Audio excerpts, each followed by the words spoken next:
What do you want the industry to know? And what do you want the entertainment industry to know? What do you want other rappers that have brought up your son's name to know? Tooka is a whole person. It's not no strand of weed. He should be remembered as no strand of weed. He have a mother. He have family out here. You know what I'm saying? He have people that love him dearly out here. So all this stuff y'all talk about, y'all smoking on Tooka and dissing him, you can't dance with the devil and expect God to forgive you. You can't do that. It's either or. Talk to me about the life of your son. What was he like growing up?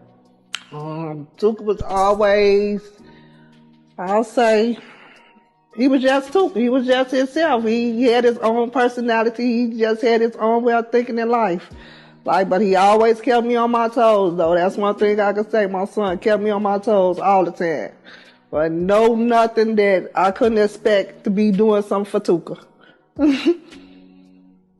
When did you realize that he wanted to do music?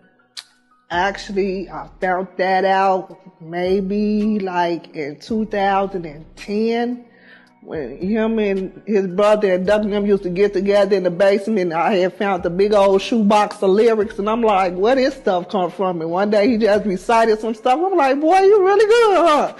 But he never had the chance to keep going and pursue it because someone took his life so sudden. Shondell was 15 years old when he got killed. He was standing on the bus stop coming home from school like a normal child supposed to. On January the 12th, 2011, I got a call from him at 6:08 telling me he was on his way home, and I got a call from a detective at 6:14 telling me my son was dead. What was going on that day that he lost his life? It was like a normal day. He had got kicked out of school or whatever, and I had went and got him back in school, and he didn't want to go over to school, so my daughter had called me like, Mama, Tooka won't get up to take me to school, so I had to tell him Tooka, get up, take your sister to school. Okay, Mama, I'm gonna get up. He got up, took his sister to school, and that was the last I heard from my son. Did you know that there was any issue with your son and anyone else from the neighborhood or other neighborhoods? No, I didn't know that there was an issue. I mean, we did used to get into it.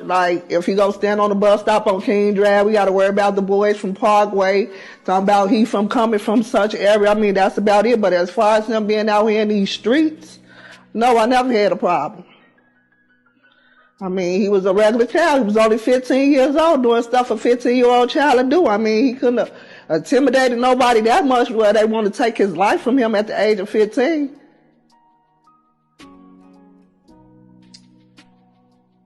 How do you feel when you see the impact of your son in the name Tooka?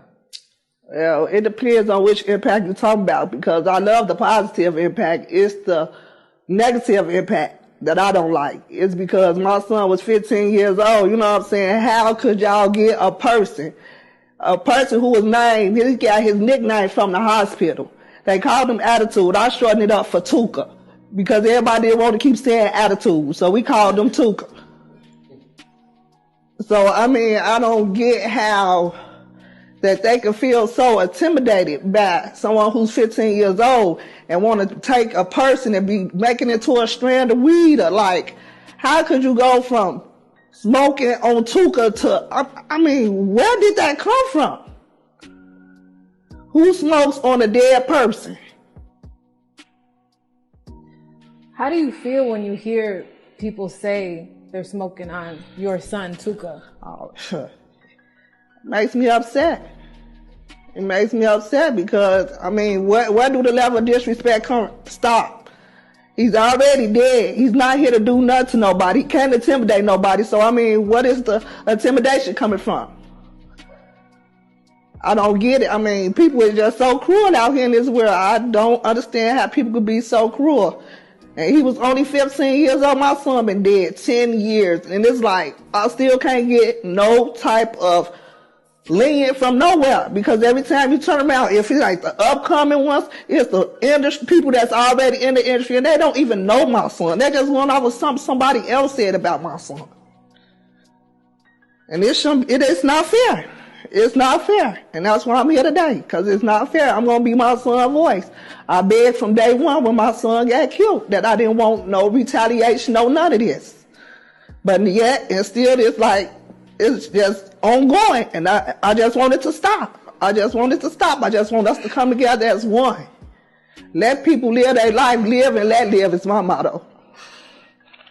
I hate that it got to be under these circumstances, but I'm kind of glad that I had this opportunity, because I've been trying to get this opportunity for 10 whole years, and then nobody listen.